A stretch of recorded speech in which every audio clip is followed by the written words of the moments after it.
आज हमारा topic pedagogy है। पेडागोजी पर हम कुछ क्वेश्चंस को सॉल्व करेंगे। हम जानेंगे कि कैसे कैसे क्वेश्चंस हमारे एग्जाम में पूछे जाते हैं और कितने इंपॉर्टेंट हैं इस तरह की थिंकिंग, इस कंसेप्ट को समझने की, ताकि इन पेडागोजी के क्वेश्चन को सॉल्व कर सके। तो 15 क्वेश्चंस के वो पेडागोजी के भी 15 आते हैं और ग्रामर के भी 15 ग्रामर है जिसमें कंप्रीहेंशन ऐड हो जाता है, सिनोनिम, एंटोनिम्स, एवरीथिंग। तो ये जो वीडियो है हमारा ओनली केवल और केवल पेडागोजी पर बेस है और इसमें भी हमारे एक प्रैक्टिस सेट मैंने एक बनाया है जो हमारे लिए, हम सभी के लिए एक तरीके से इस पर प्रैक्टिस करनी चाहिए, इंपॉर्टेंट है, that is very useful for us. So come to the point और हम इस पर चलते हैं। तो ये है सेट हमारा।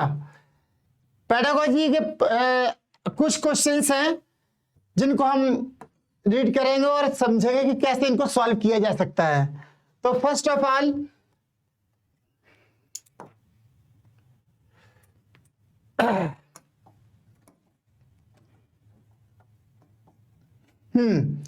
तो लिखा है, फर्स्ट क्वेश्चन है seating arrangement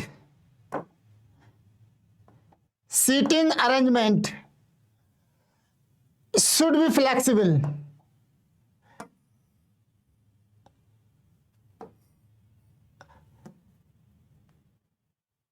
Seating arrangement should be flexible. तो seating arrangement should be flexible in a language classroom because, मतलब ये कहना चाहते हैं कि सीटिंग अरेंजमेंट जब क्लासरूम होता है, क्लास स्टूडेंट की, तो उसमें क्या होता है कि बच्चों के सीटिंग अरेंजमेंट, कौन कहाँ बैठेगा, किसको कहाँ बैठना है, ये सीटिंग अरेंजमेंट होता है, सबका एक पर्टिकुलर प्लेस बना देना। तो ये कहना चाहता है seating arrangement should be flexible, एक तरीके से लचीलापन होना चाहिए किसमें, इन ए लैंग्वेज क्लासरूम। जब लैंग्वेज की क्लासरूम चल रही हो तो उसमें सीटिंग अरेंजमेंट एक फ्लेक्सिबल होने चाहिए। ये नहीं कि सारे वीक स्टूडेंट एक साइड बैठा दिए और इंटेलिजेंट एक साइड, ऐसा कुछ नहीं। तो ये कुछ बताते हैं कि क्या क्या इसका होना चाहिए आंसर। तो फर्स्ट ऑप्शन हमारा क्या है, it helps learners to change their places frequently. Seating arrangement अगर हम फ्लेक्सिबल बना दें तो जो सीखने वाला है, जो विद्यार्थी स्टूडेंट है, वो क्या होगा कि वो अपना प्लेस कभी कभार आसानी से चेंज कर सकता है। इसलिए ये कहना चाहता है कि हमें इसलिए सीटिंग अरेंजमेंट को फ्लेक्सिबल बनाना चाहिए कि आसानी से सीट चेंज कर सके। मुझे तो नहीं लगता, यानी कि नहीं होना चाहिए या होना चाहिए। आगे भी हम पढ़ते हैं। Second, it facilitates pair work and group work. ये कहना चाहता है कि सीटिंग अरेंजमेंट इसलिए फ्लेक्सिबल होना चाहिए कि ये क्या सुविधा देता है, pair work and group work, यानी कि ग्रुप वर्क होता है। एक स्टूडेंट नहीं बल्कि 4, 5 या 2 जितने भी होते हैं आपस में मिलकर डिस्कस करके कोई भी क्वेश्चन का प्रॉब्लम को सॉल्व करने का तरीका तलाश सकते हैं। इसलिए साथ साथ इतना फ्लेक्सिबल होना चाहिए। ये भी हो सकता है। आगे बढ़ते हैं। थर्ड है, it reduces the responsibility of the teacher. ये कहते हैं कि सीटिंग अरेंजमेंट इसलिए होना चाहिए फ्लेक्सिबल कि टीचर की जो रेस्पॉन्सिबिलिटी है वो कम हो जाती हैं। और फोर्थ क्या कहना चाहता है, it helps the teacher to maintaining discipline. और इससे क्या होता है, सीटिंग अरेंजमेंट फ्लेक्सिबल बनाने से टीचर स्टूडेंट के मेंटेनेंस यानी कि डिसिप्लिन मेंटेन कर लेता है। ऐसा इसलिए किया जाता है। तो आपको मैं बता दूं, आपका पहला भी रॉन्ग क्वेश्चन है, क्योंकि इसलिए नहीं होता कि वो फ्रिक्वेंटली अपना स्थान बदल सके, ऐसा नहीं होना चाहिए। और ना ही ये होना चाहिए कि टीचर अपनी रेस्पॉन्सिबिलिटी, यानी कि जो सीटिंग अरेंजमेंट है वो फ्लेक्सिबल होने से टीचर की जिम्मेदारी खत्म नहीं हो जाती, नहीं कम हो जाती, बल्कि वो और ज्यादा रेस्पॉन्सिबल हो जाता है, क्योंकि इतना फ्लेक्सिबल है तो उसकी जिम्मेदारी और बढ़ जाती है। तो ये भी ऑप्शन हमारा सही नहीं। और जो फोर्थ है D, it helps the teacher to maintain, इसमें डिसिप्लिन मेंटेन करने की कोई बात ही नहीं आती है। जब हमने ऐसा बना दिया तो स्टूडेंट सभी को एक छूट दे रहा हूं ताकि वो और अच्छा अपना ग्रुप डिस्कशन कर सकें, किसी क्वेश्चन का प्रॉब्लम तलाशने में, आंसर तलाशने में उस पर डिस्कस कर सकें, नए नए तरीके समझ सकें आपस में। तो हमारा मात्र और मात्र केवल ये बी ऑप्शन सही बनता है। It facilitates pair work and group work. Group work यानी कि इससे क्या होता है, ग्रुप में वर्क होता है और किसी न किसी प्रॉब्लम का सॉल्यूशन पे जल्दी पहुंचने के चांसेस बढ़ जाते हैं। तो आपका बी ऑप्शन हमारा सही जाएगा इस सीटिंग अरेंजमेंट से। इसीलिए इसी तरह नेक्स्ट क्वेश्चन है हमारा, लर्नर्स एक्वायर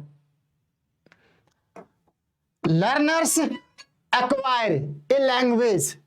जो लर्नर्स है उनको लैंग्वेज चाहिए होती है। कैसी? Learning about the culture of the speakers of that language. क्यों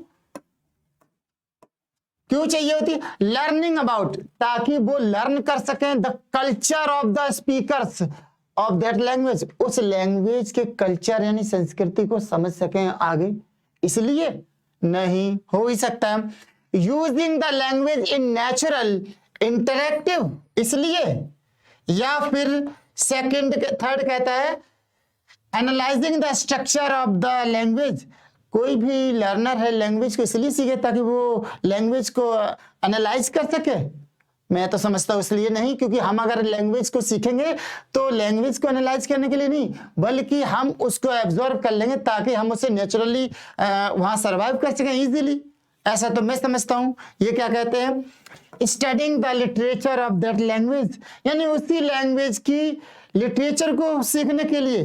मैं समझता हूँ हर कोई इतना पढ़ने की कोशिश ही नहीं, एक कॉमन मैन भी तो है लिटरेचर थोड़ी ना पढ़ता है, वो इसलिए लैंग्वेज सीख सकता है। आज भी हम लोग इंग्लिश के लिए कितना सीखते हैं ताकि हम अच्छे से सरवाइव कर सकें, जॉब अब जल्दी से मिल सके। तो मेरे ख्याल से तो आंसर हमारा ये बनता है the using the language in natural और इंटरेक्टिव, यानी कि लैंग्वेज को नेचुरली यूज करना और इंटरेक्टिव आपस में डिस्कस करना, दूसरों की बात समझना, इसलिए लैंग्वेज को एक्वायर करता है स्टूडेंट, कोई भी हो।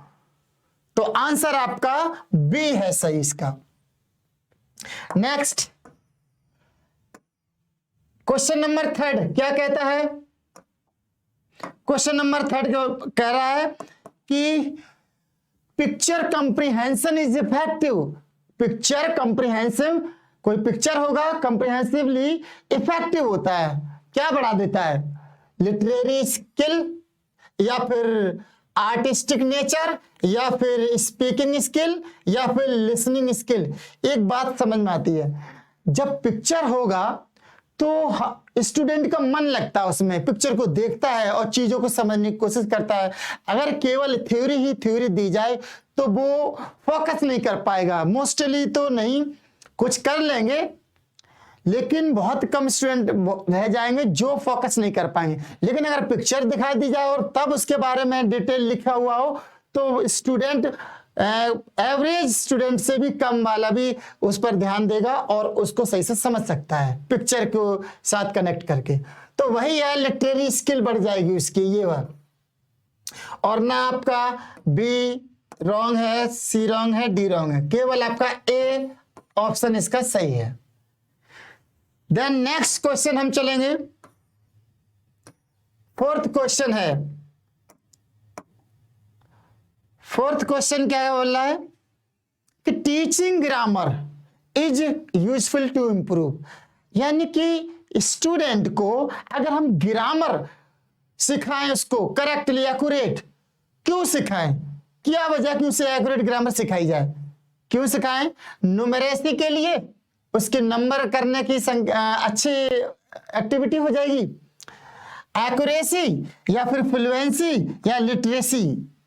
एक ही एक ऑप्शन है, यानी कि ग्रामर इसलिए सिखाई जाए ताकि वह शुद्ध प्योर यानी कि एक्यूरेसी आ सके, इंग्लिश के सेंटेंस को सही से लिख सके, कोई मिस्टेक ना करे, शुद्ध लिख सके। तो एक्यूरेसी उसकी बढ़ जाएगी, इसीलिए उसे ग्रामर सिखाई जानी चाहिए। नेक्स्ट क्वेश्चन है हमारा, क्वेश्चन नंबर 5 है। फिफ्थ क्वेश्चन क्या कह रहा है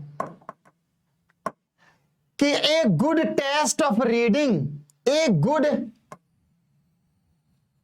good test on reading comprehension will have question.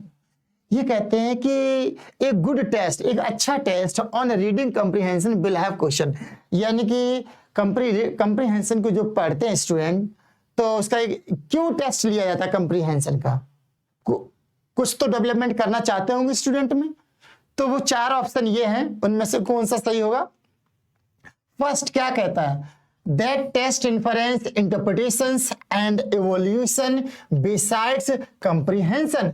कहना चाहता है ये कि ये जो टेस्ट है वो क्या कराएगा, इंटरफेरेंस कराएगा, इंटरप्रिटेशन, यानी कि वो इंटरप्रिटेशन कर सकता है। जब वो रीडिंग कंप्रीहेंशन की रीडिंग लेगा तो आगे इसमें क्या होगा इस बारे में वो इंटरप्रिटेशन कर सकता है। मूल्यांकन, इवोल्यूशन, उसका मूल्यांकन कर सकता है। और क्यों, तो यानी कि इन चीजों के लिए रीडिंग कंप्रीहेंशन कराई जाती है, इसीलिए ताकि वो ये क्वालिटी उसके अंदर डेवलप हो सके। मे बी पर सेकंड क्वेश्चन पर चलते हैं हम। सेकंड क्या बोलता है, that focus primarily on the structure of the words used in the text. कि रीडिंग कॉम्प्रिहेंशन इसलिए कराई जाती है ताकि स्टूडेंट उसके टेक्स्ट और वर्ड, टेक्स्ट और स्ट्रक्चर पर ध्यान दे सके, इसलिए रीडिंग कॉम्प्रिहेंशन कराई जाती है। हो सकता है पर नहीं लगता है। आगे फिर क्या है, सी में क्या बोल रहा है कि दैट टेस्ट टेक्सुअल नॉलेज थ्रॉली। ये जो टेस्ट होता है रीडिंग कॉम्प्रिहेंशन का वो टेक्सुअल होता है, नॉलेज थ्रॉली, पूरी तरह से टेक्स्ट की क्या टेक्स्ट में लिखा गया है वो पूरी जानकारी उससे हो जाती है। ये जरूरी भी नहीं है, पर हो भी सकता है, नहीं कह सकते। थर्ड यानी कि फोर्थ है डी ऑप्शन, क्या बोलता है, that encourage to write answer without errors. यानी कि रीडिंग कॉम्प्रिहेंशन इसलिए कराई जाती है इनके अकॉर्डिंग ताकि वो बिना गलतियों के राइट आंसर को लिख सके, इतना इनकरेज किया जाता है। पर ये सारे ऑप्शन आपके रॉन्ग हैं, आपका डी भी रॉन्ग है, सी भी रॉन्ग है, केवल और केवल ये सारी बातें इस वाले पोर्शन में ऑलरेडी हैं, तो ये अलग से किसी को भी नहीं डिस्क्राइब कर सकते। इंटरफेरेंस भी होता है, इंटरप्रिटेशन भी हो सकता है, इवोल्यूशन भी, ये तीनों क्वालिटी उसके अंदर रीडिंग कॉम्प्रिहेंशन से डेवलप होती हैं। तो आपके ये जो बी और सी डी ऑप्शन है ये आपके रॉन्ग हो जाते हैं, और ए में जब ये तीनों चीजें मिल जाती है तो और किसी को देखने की जरूरत नहीं। तो नेक्स्ट हमारा क्वेश्चन है,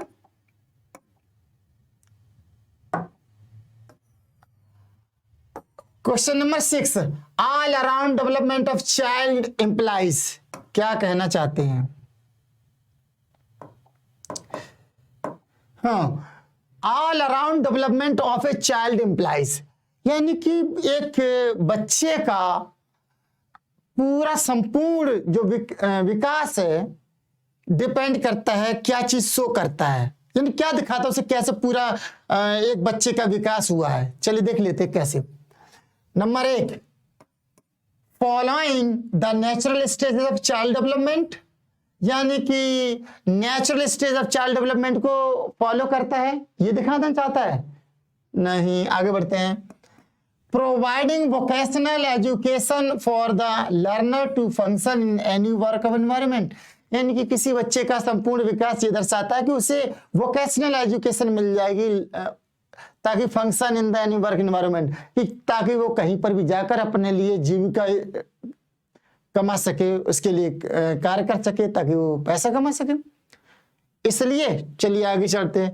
harmonious development of physical, emotional and mental faculties, ये कहना चाहता है कि इसलिए होता है कि वो development of harmonious development of physical यानी कि bodily, emotional, sensual and mental faculties, यानी कि उसे मानसिक रूप, ये तीनों क्वालिटी उसके अंदर डेवलप होंगी तो वो ये सारी चीजें उससे ऑलरेडी उसके पास आ जाएंगी। तो यानी आपका आंसर यहां पर बनने की चांसेस हैं, लेकिन डी ऑप्शन हम जरूर देखेंगे कि क्या कहना चाहता है। Specialised training to make the learner the jack of all trades, जरूरी नहीं है।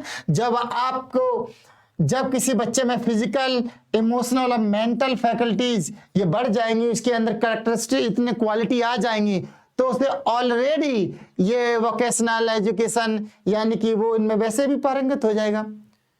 तो कहने का मीन ये है कि all around development of child implies किस चीज को दिखाता है, तो आप याद रखेंगे फिजिकल, इमोशनल और मेंटल फैकल्टीज, ये 3 चीजों को दिखाता है फैसिलिटीज। तो नेक्स्ट क्वेश्चन हमारा 7th, इसमें क्या कहना चाहता है? तो 7th क्वेश्चन कह रहा teachers do not give corporal punishment to the learner. Teacher को किसी भी बच्चे को कॉर्पोरल पनिशमेंट नहीं देना चाहिए। मतलब जैसे कोई एक सरदार, कोई राजा दूसरे को किसी अपराधी को सजा देता है, इस तरह से सजा नहीं देनी चाहिए, नहीं देनी चाहिए। क्यों नहीं देनी चाहिए? अब यहां पर 4 ऑप्शन है, इसमें उसका रीजन दे रखा होगा, वो सही रीजन आपको फाइंड करना है। तो लेट्स बिगिन। तो फर्स्ट ऑप्शन क्या बोलता है? It is only emotional release for the teacher. ये केवल टीचर के लिए, अध्यापक के लिए इमोशनल, यानी कि emotional release for teachers, emotional होता है, केवल इमोशनली रिलीज होना चाहिए। ये तो मैं नहीं समझता हूं, अगर टीचर को अगर किसी को पनिश करता है तो इमोशनल वाली बात ही नहीं आती। अगर आगे चलते हैं, it makes parents very angry. अगर वो ऐसा कॉर्पोरल पनिश देगा तो पेरेंट्स ज्यादा एंग्री हो जाएंगे, इसलिए नहीं देना चाहिए। ऐसा भी नहीं है कि पेरेंट नाराज हो जाएंगे तो हम उसको डंडा नहीं मारेंगे क्योंकि वो पढ़ नहीं रहा, हर बार बदतमीजी करता है या कुछ करता है, हम उसे पनिश नहीं कर सकते हैं कि उसके घर वाले आ जाएंगे। ये तो रॉन्ग क्वेश्चन है, रॉन्ग ऑप्शन हो गया। इट इज रिस्की, ये कहते हैं ये रिस्की है, नहीं। It creates stress and fear in learners, ये कहते हैं अगर हम उसे कॉर्पोरल पनिशमेंट देंगे स्टूडेंट को तो उसके अंदर स्ट्रेस बढ़ जाएगा और डर भर जाएगा उसके अंदर। तो इसलिए नहीं, हमें उसको ऐसा बनाना है कि वो हमें एक इंटरेस्ट ले सीखने में, टीचर के साथ इंटरेक्टिव होकर सीखे, ग्रुप में डिस्कस करे, ना कि उसे डर भर दिया जाए और वो डर जाए और स्ट्रेस ज्यादा लेने लग जाए। जब वो स्ट्रेस ज्यादा लेगा तो बच्चा पढ़ने की जगह वो या तो क्रैमर बन जाएगा, और अगर वो भी ना बन जाए तो स्ट्रेस में फिर सही से उसका माइंड भी फंक्शन नहीं करेगा। तो ये केवल आपका 4th ऑप्शन बिल्कुल करेक्ट है। तो नेक्स्ट क्वेश्चन हमारा 8th को क्या,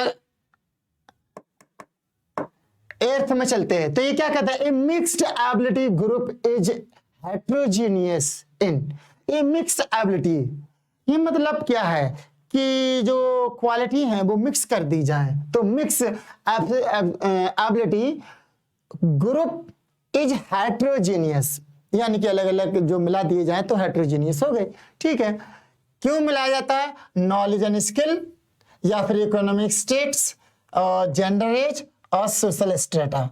तो ना आपका ये है, ना ये है, ना ये है। नॉलेज और स्किल को मिला दिया जाए तो वही आपकी एबिलिटी ग्रुप ऑफ हेट्रोजेनियस बोली जाएगी एक तरह से।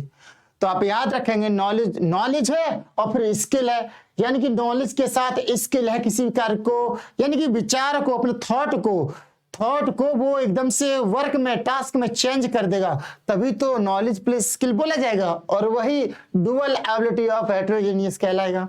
तो आपका ए ऑप्शन सही है इसका। नेक्स्ट है हमारा क्वेश्चन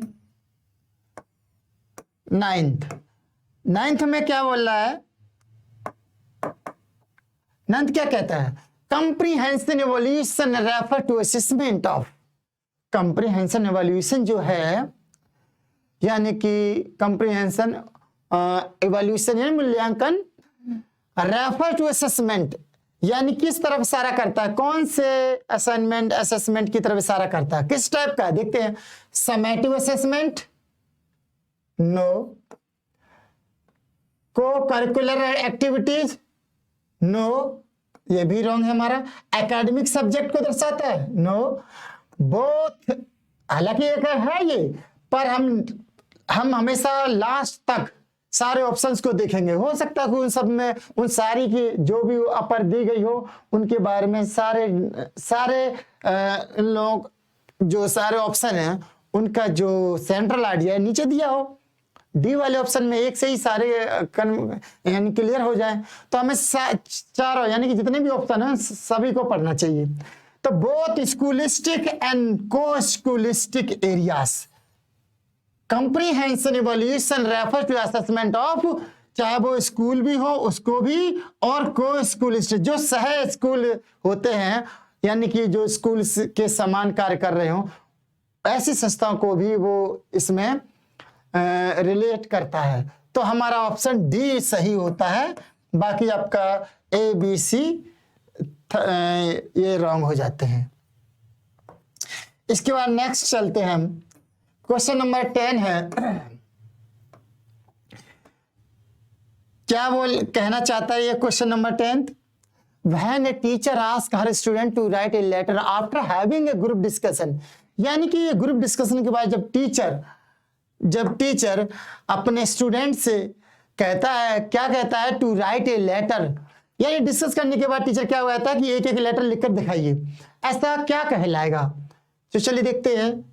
तो वो क्या है, she is likely to confuse student, वह स्टूडेंट के साथ कुछ कंफ्यूज है इसलिए, और नो ऐसी कोई बात नहीं, ऐसा क्यों बोली कंफ्यूज है तो लेटर लिखवाएगी।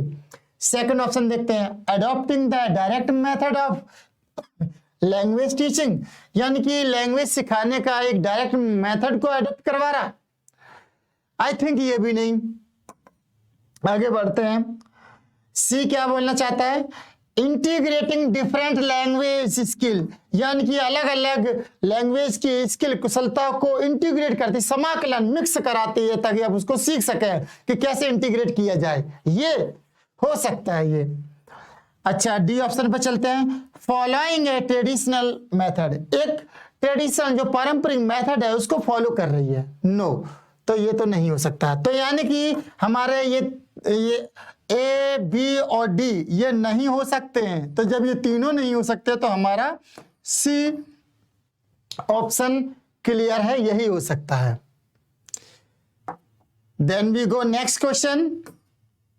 तो नेक्स्ट क्वेश्चन है हमारा,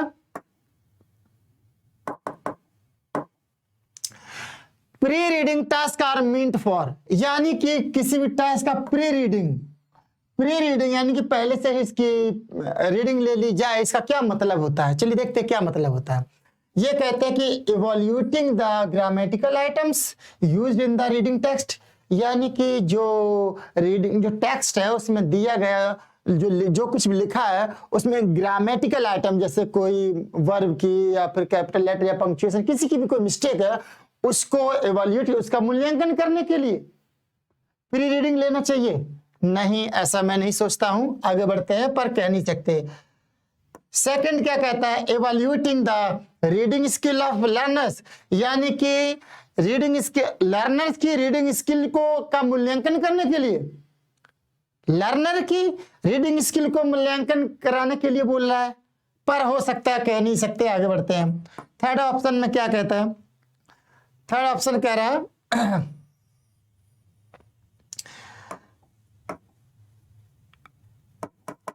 third option giving the meaning of difficult words and phrases, यानी कि थर्ड ऑप्शन में बता रहा है कि वर्ड्स और फ्रेजेस के डिफिकल्ट मीनिंग दिए गए हों, ये देखने के लिए।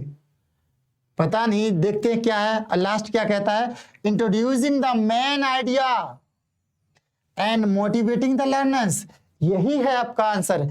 क्या कहना चाहता है, प्री रीडिंग हम लेते हैं तो इसका मतलब ये नहीं कि उसमें कहां पर ग्रामेटिकल मिस्टेक डालती या कोई मार्क नहीं लगाया, साइन नहीं लगाया, पंक्चुएट नहीं किया, या फिर उसमें कोई ग्रामेटिकल मिस्टेक, बल्कि इसलिए प्री रीडिंग लेते हैं ताकि उसमें क्या दिया गया वो सेंट्रल आइडिया हम समझ सकें कि किस बारे में ये दे रखा है, यही मेन होता है। तो main idea motivating the learner, और लर्नर मोटिवेट होंगे जब उनको आइडिया पता लग जाएगा। तो आपका यही आंसर ठीक है, राइट है answer fourth D. Next question है हमारा,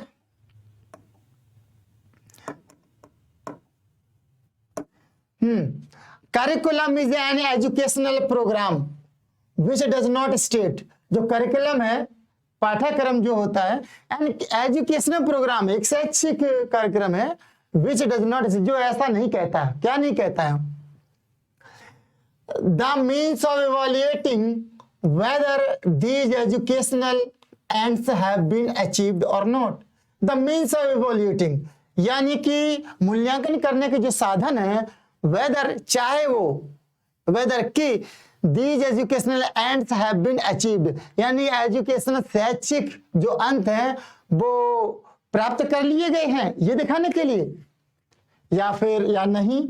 अगला पॉइंट है, ये क्या बोलता है? The lesson planning details of the topics यानी कि इसलिए कि लेसन प्लानिंग टॉपिक्स को कैसे पढ़ाना है इसके लिए, मैं समझता हूं इसके लिए भी नहीं, लेकिन हो भी सकता है। आगे बढ़ते हैं। The educational purpose of a programme, ये कहते हैं कि एजुकेशनल का जो उद्देश्य है, कार्यक्रम का क्या उद्देश्य होता है, ये केवल उद्देश्य बताना चाहता है। ये कहना चाहता है कि the educational purpose of a program, program का कोई शैक्षिक उद्देश्य है इसलिए ऐसा करते हैं, ऐसा ये बताती है। पता नहीं, आगे देखते हैं। द कंटेंट, जो कंटेंट होते हैं जैसे मटेरियल है, बुक वगैरह कुछ भी, टीचिंग स्ट्रेटजी पढ़ाने का तौर तरीका, एंड लर्निंग एक्सपीरियंस और सीखने का अनुभव, which will be necessary to achieve the purpose, ये जो चीजें हैं, ये जो पॉइंट हैं अपने पर्पज को प्राप्त करने के लिए, उद्देश्य प्राप्त करने का उद्देश्य, ये चीज है। तो इनसे अगर हम इन चारों में से अगर बात करें तो हमारा ये बनता है, अगर ये कहते हैं करिकुलम में educational programme which does not, ऐसा नहीं कहता। क्या नहीं कहता है? कि the means of evaluating whether these educational and have been achieved या नहीं, कि जो एजुकेशनल जो पर्पज है उसे प्राप्त किया है या नहीं, ऐसा ये बताना चाहता है। बल्कि वो ऐसा बिल्कुल नहीं बताना चाहता, वो चाहता है कि ऐसा करके बच्चे का संपूर्ण विकास हो, थ्रू आउट कंप्लीट उसका डेवलपमेंट हो, इमोशनली, मेंटली। तो ये चीजें नहीं हो, तो ये है, पर ये वाला आपका ए ऑप्शन इसका ठीक है, राइट है। नेक्स्ट क्वेश्चन है हमारा 13। अब 13 क्वेश्चन क्या कहना चाहता है वो हम देखेंगे।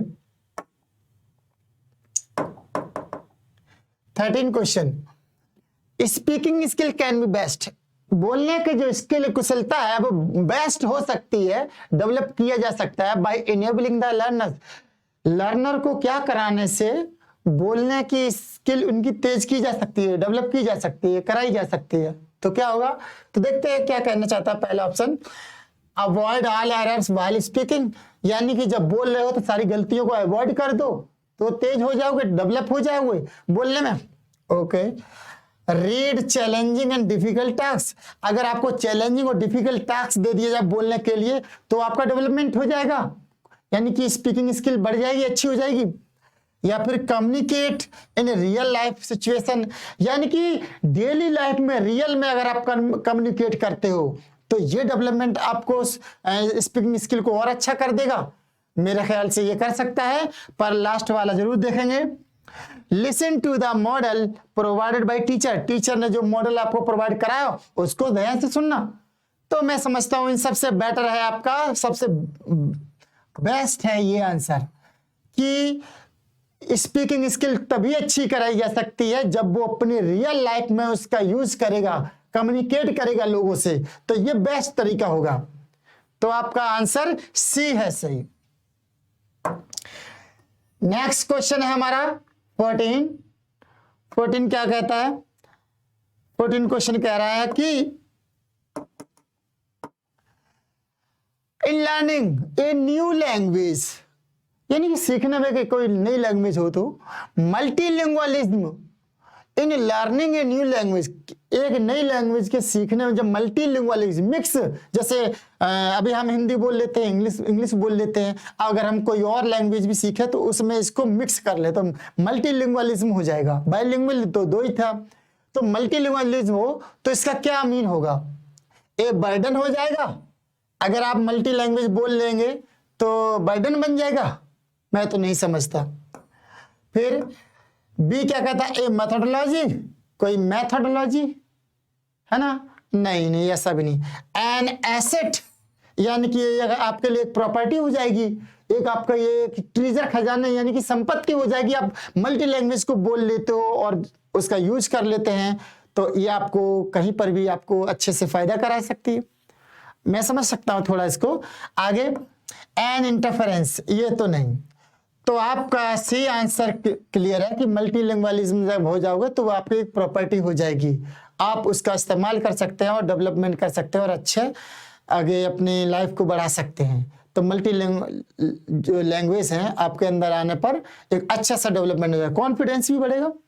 तो नेक्स्ट क्वेश्चन हमारा ये इस वीडियो का लास्ट क्वेश्चन है, ध्यान से देख लेंगे। तो क्या कहते हैं, the most important feature of the effective language, यानी कि प्रभावशाली लैंग्वेज का जो सबसे इंपॉर्टेंट महत्वपूर्ण जो फीचर है वो क्या है, classroom, language classroom is opportunity for learners, learner के लिए एक अपॉर्चुनिटी होती है, किस काम के लिए वो देखेंगे, इंटीमेट, शिकायत करना, बोलना चालना किसी से, या फिर रिलैक्स, आराम करने के लिए, या इंटरैक्ट, या फिर एक दूसरे से कम्युनिकेट करके इंटरैक्ट, क्रिया प्रतिक्रिया करने के लिए। उसने कुछ कहा, उसका जवाब इंग्लिश में, जैसे इंग्लिश की लैंग्वेज क्लास है तो अगर इंग्लिश में किसी ने क्वेश्चन किया, जवाब इंग्लिश में, तो इंटरैक्ट हो जाएंगे एक दूसरे से। ये मुझे आंसर लगता है इवैल्यूएशन मूल्यांकन करने के लिए। नो, जब एक ग्रुप डिस्कशन करते हैं तो इंटरेक्शन बढ़ता है और एवरी स्टूडेंट, हर स्टूडेंट क्या करता है कि वो उसे बोलता है, दूसरा सुनता है, उसका रिप्लाई देता है, तो ऐसे से कॉन्फिडेंस बढ़ता है। जब कॉन्फिडेंस बढ़ता है तो ये सारे काम इंटरेक्शन से ही हो सकते हैं, ना कि इवैल्यूएशन वगैरह कुछ नहीं, ना रिलैक्स के लिए। तो आपका आंसर सी राइट है। और ये आपका 15 क्वेश्चन था इस वीडियो का। आई होप कि ये आपको बहुत अच्छे से समझ में आया होगा, और आप अगर आपको जरा सा भी इसे समझ में आया होगा और अच्छे से आपको नॉलेज लगी होगी, वीडियो अच्छा लगा, तो आपसे लाइक और सब्सक्राइब जरूर कीजिएगा ताकि आपको नेक्स्ट वीडियो आपको इससे रिलेटेड का नोटिफिकेशन आपको मिल सके।